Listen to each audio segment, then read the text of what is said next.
Welcome back sa aking munting channel mga idol, mga ka-farmers. So ngayon ang aking project ngayon ay magbubutas ako ng pagtataniman ko ng mayroon akong 6 na piraso na seedlings ng mangustin mga ka-farmers. So yun ang aking gagawin ngayon. Magbubutas ako at akin silang ikukumpos. Hindi ko sila gagamitin ng mga artificial na pataba. Ang gagamitin ko ay mga natural. Kukumpos ko sila mga idol. So yun lang mga ka-farmers. Nagbubutas muna ako dito para pagtataniman ko ng aking nakuha na seedlings ng mangustin.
So bali natapos ko ng butasin mga idol yung pagtatanim ko ng aking mangustin.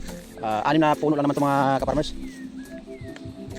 Kaya ngayon ang isusunod kong gagawin ay ating lalagyan ng pataba ng mga natural. May mga ipako ng palay at saka yung mga pinasigaan ng mga dahon. Paghahaluin ko yun ang gagawin kong pang pundasyon bago ko sila itanim sa mga butas mga ka-farmers. Kasi ang lupa namin dito medyo acidic. Ayan, kita niyo yung lupa dito yan. Masyado siyang mapula. Kaya mataas ang acid content dyan, kaya ang gagawin natin ay compost na gagamitin natin ng mga pataba. Dito kasi ngayon lang ako naka-intercept ng binhi na yan ng seedlings ng mangustin dahil sa isang kaibigan natin na nagbigay niyan at ating subukan padadamihin mga ka-farmers. So let's go, kukuha tayo ng mga pataba doon sa itaas mga ka-farmers. Nandun pa sa may banang bahay yung aking mga nagtataba. So kuha muna tayo. So ito na mga ka-farmers yung ating hindi ko na panapalay. Malalagyan ko na yung bawat butas nito yung ka-farmers.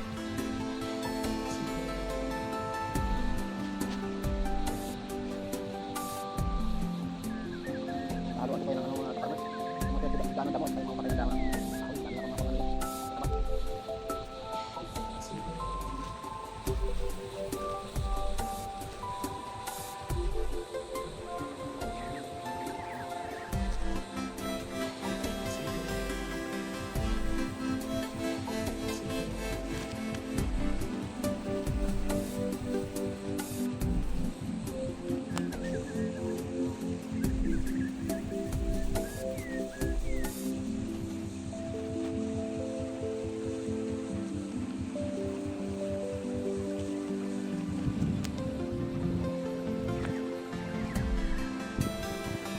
So, balik ko mga kapatid yung aming i-mix dito sa palay. Yung i-mix ko na pataba. Yung mga niluluto ito ng mga patay na dahon ng kahoy at papukas. So, ito yung aking nagawin pataba mga kapatid. I-mix ko dito para isa din pataba.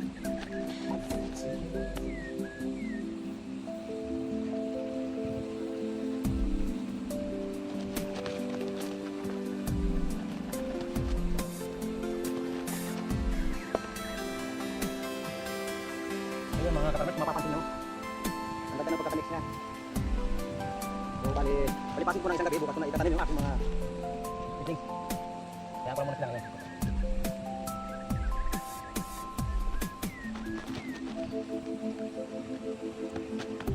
Bali dito lang tayo sa isang butas mga ka-farmers. Ito lang ang haluan ko. Dito tayo sa pangalawang butas mga ka-farmers.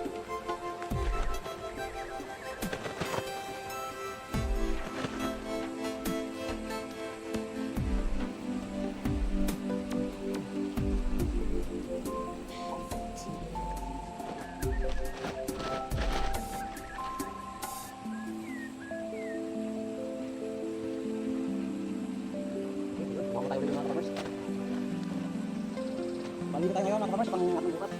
Pagkatapos naman ang aking mga seedlings mga ka-farmers. Sa mga hindi pa nakapalo, subscribe sa ating channel. Ako mag-channel. Subscribe naman mga ka-farmers.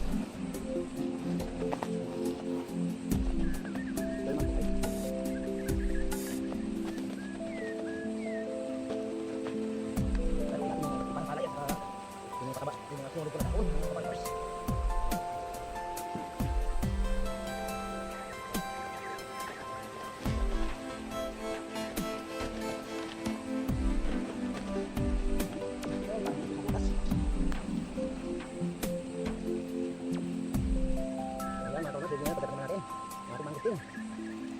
Punta naman tayo dito sa kabilang butas mga ka-farmers. Anim na puno na naman ito mga ka-farmers eh. Ito pang apat po ito.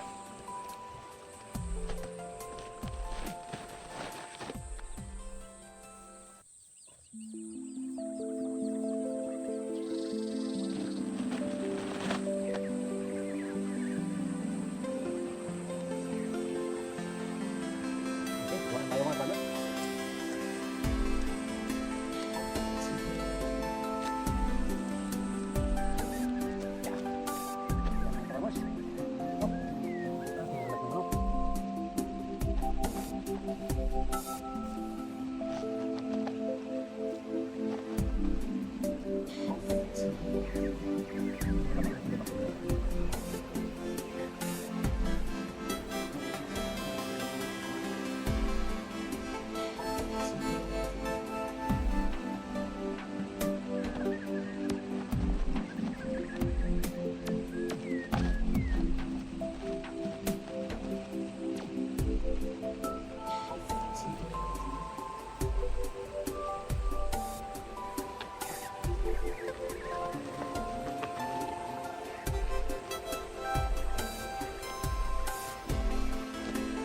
So, hindi pa tayo sa pang-anim na butas mga ka-farmers.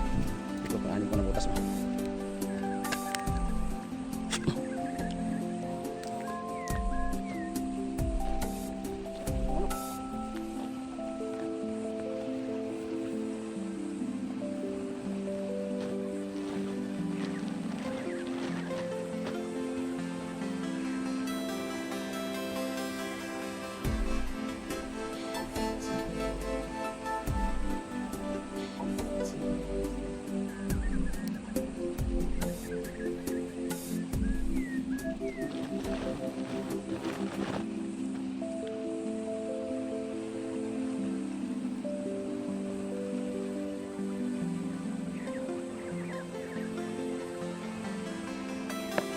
So hanggang dito lang muna mga ka-farmers ang ating video sa episode na ito. At abangan nyo po sa susunod yung upload, yung aking pagtatanim ditong ating mga nakakuha na seedlings ng mangustin mga ka-farmers. So pagtatanim ko yan, mag-upload ako ng date yan at para maibigay ko sa inyo yung update kung paano mga development dito mga tinatanim ko ng mga prutas mga ka-farmers. Dahil ito ay wala pa po dito sa amin ito. So ngayon lang ako nakakuha nito ng mga pananim. So ito kailangan medyo pag-aralan ko ito kung paano ko siya mapapataba ng mapapalaki ng maayos mga ka-farmers. So sa mga hindi pa dyan nakapag-subscribe sa aking channel, subscribe naman po para ma-update kayo sa aking mga i-upload ng mga video mga farmers, mga ka-farmers. So dito abangan nyo dito kung ano maging mangyayari dito sa aking mga tinatanim na mangustin. At hindi lang yan mga ka-farmers, andito na yung mga saging ko, yung mga tinanim ko dito ng mga latundaan, pero mayroon ako nakatando sa bandang area doon sa kabilang side. Pero hindi ko pa nalilinisan, sobrang dami nang inaasikaso mga ka-farmers. So ito, ngayon ko lang na asikaso rin ito. So bukas, pagpatuloy ko yung aking video dito, tatanim ako ng aking nakuha mangustin. So yun lang mga ka-farmers. Maraming salamat po at God bless.